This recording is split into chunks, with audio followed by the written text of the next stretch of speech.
Well, here it is, the update you've been waiting for.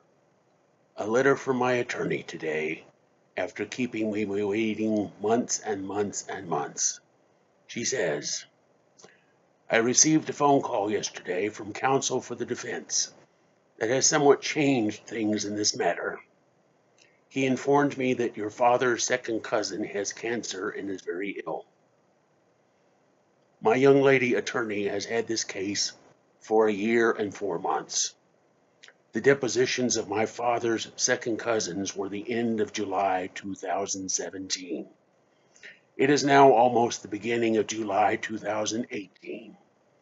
As I stated in previous videos, I read their depositions as soon as the transcripts were available and detected 7 lies my father told his second cousin and his wife.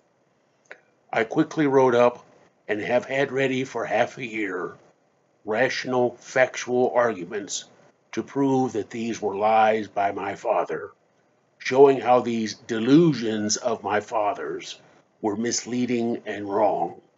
However, I have been patient and muzzled by my attorney from letting my father's second cousins know exactly how they were lied to, exactly how they were misled by my father's delusions. But for at least 4 months, perhaps longer, my young lady attorney and her legal positivism would not let me let my father's second cousins know that they have been morally very wrong, and now it might be too late. She continues, defense counsel also said your father's second cousins would agree to pay the amount he has left from the $90,000 check, if any, after 5 years, money that I would have had to manage for 20 years for my family's basic needs, health, and safety. The remainder of the 90,000 would be paid out of the trust to your daughter at your death. What kind of fool do these attorneys take me for? I did make clear in my correspondence with them that my field in academia is language and logic. The 2014 construction of the trust specified the ultimate remainder beneficiary if I outlive my father's second cousins, to say that my father's heirs at law would get what remains, which could be a lot, a couple $100,000.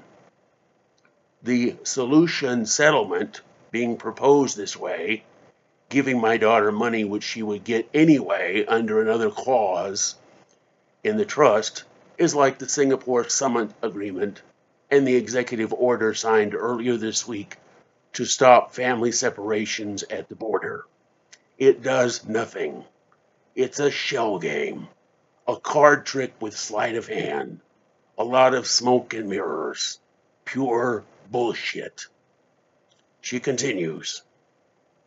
Also, the trust will be amended so that you can receive up to $1,000 per month in reimbursement of medical payments. My facts again.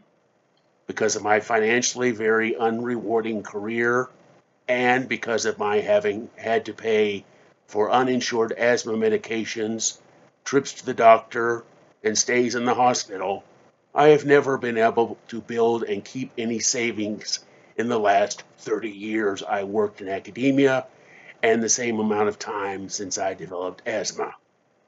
Nearly 3 years ago, the trust officer and her gal pal fellow lawyer hemmed and hawed about an amendment to help me with life-preserving medical care out of principle.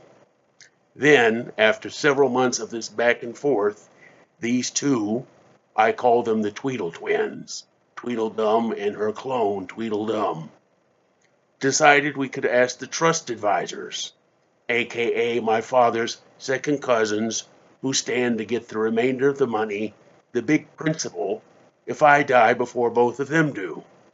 And by the way, if there's going to be the $90,000 to pay my daughter to make up for the $90,000 check my father's second cousins took, then there is enough to pay for me to go to the hospital here in Asia with a heart attack or a stroke. perhaps only $20,000. Life or death, you fucking morons. Am I supposed to have compassion for my father's second cousin who denied my getting a health amendment for life-preserving care, not only for me, but for my wife and daughter as well, and has cost me thousands of dollars to pursue for an end result of basically nothing? This nonsense has literally left me on pins, needles, razor blades, and glass shards for over 5 years. Now I still wonder if I'll even be able to afford pain management medicine one day, as Lee, my father's cousin, is getting for his cancer right now. All of this, all these headaches on top of headaches, all this shit is because a lady lawyer at the trust and then her gal pal, another lawyer for the trust, would not stop for a minute and say, "This sounds important to you. Let us make sure we understand what you're trying to tell us, your concerns, your facts, so we can go from there." Legal positivism likes to think it is more rational and logical than the old natural law based on moral principles of either the Bible or whatever. Ha! Legal positivism doesn't know shit about logic or reason or scientific methodology, wherein the key tenets are observation, verification, and humility, to discard ideas which don't fit the facts or ideas which are absurd pseudoscience. Bull fucking shit.